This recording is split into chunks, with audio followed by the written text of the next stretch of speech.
ata elin kıssım gördüm. Ağı eli elim verdim. Bar ellerden artık gördüm. Horgatansy elin geçen.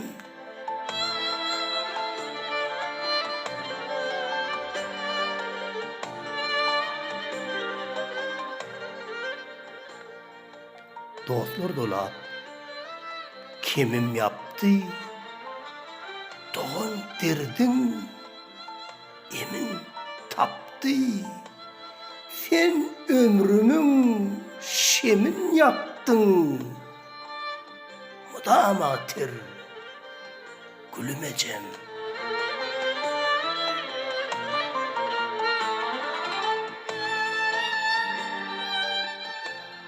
Ata näme? Ene näme?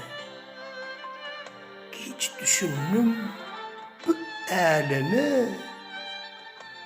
Yaşlı ettim günäleme. Tapman käti göwnüň ejem.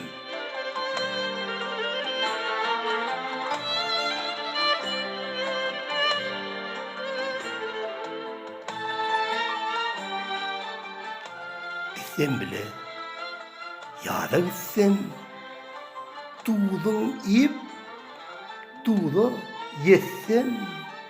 yetsem seni ırza etsem bolup körpe oğlum ejem.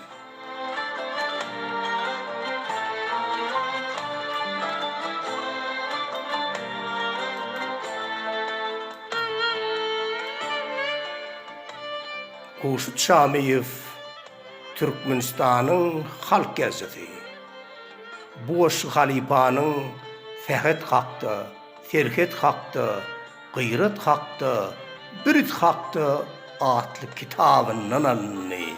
O şuýuny edigelli hellen sokady. Köp sag bolun.